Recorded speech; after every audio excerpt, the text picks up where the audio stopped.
नमस्कार दर्शक बंधुगण, एक बेर फेर से मैथिली किचन में अहाँ सबके हार्दिक अभिनंदन अछि। आई लाई बनाबऽ जा रहल छी। इटा लाई जे छै से केना बनतै सेटा ई वीडियो के माध्यम से अहाँ देखबै।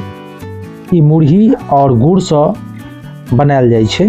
तऽ एहिमे मुरही के मात्रा आधा किलो राखल गेलैया, साथ ही साथ गुड़ो के मात्रा जे छै से समान छै, यानी कि आधा किलो राखल गेलैया। अब एकरा पकायल जा रहल छै गुड़ के पानी के जरिए गैस पर। तो ओहिमे एक गिलास पानी डालल गेलैया और ओकरा जे छै से पिघलायल जा रहल छै, देख रहल हेबै अहाँ वीडियो में। एहिमे गुड़ के जे चाशनी बनै छै, जकरा में मुरही डालल जेतै और मिलायल जेतै, ओ केहन बनतै सेहोटा एहि वीडियो के माध्यम से हम अहाँ के देखाएब, जे केना बुझबै जे आब रेडी भ चुकल छै और ओहिमे मुरही डाल योग्य भ गेलैया। तो वीडियो में देखते रहियो और बनल रहियो ओहि पर।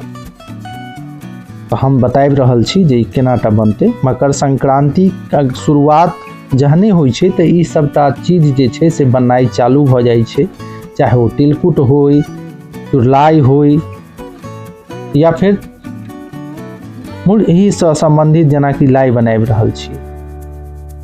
तो ई सबटा चीज बनै छै। देखियो दर्शक गोटा, जहन अहाँ के गुड़ तैयार भ जाए तो ओकरा पानी में अहाँ डालबे। पानी में डालला के बाद अहाँ जहने पानी में डालबे तो वो एहि तरीका से जे छै से चिप एकदम बुझियो जे पकड़ लेते वो पानी में आपस में, तहन बुझबे जे हाँ रेडी भ गेल छै।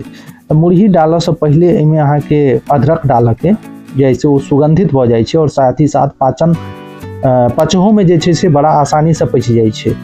तो ई सबटा चीज डालै छियै और डालला के बाद जे छै से एकरा बनबै छियै, मिलाबै छियै आपस में। ओकर पश्चात जे छै से अहाँ के एकरा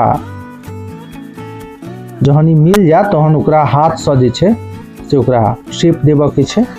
अहाँ देहन देबऽ चाहिए, गोल देबऽ चाहिए, चपटा देबऽ चाहिए, जेहन अहाँ देबै वो अहाँ पर निर्भर करैया।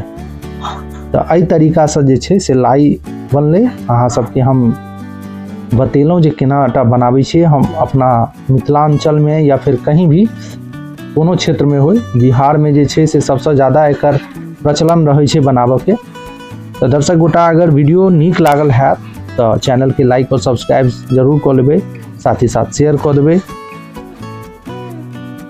आब ई रेसिपी जे छलै से अब खत्म होबऽ के कगार में छै और हमहूँ जे छै से आब वाणी के विराम देव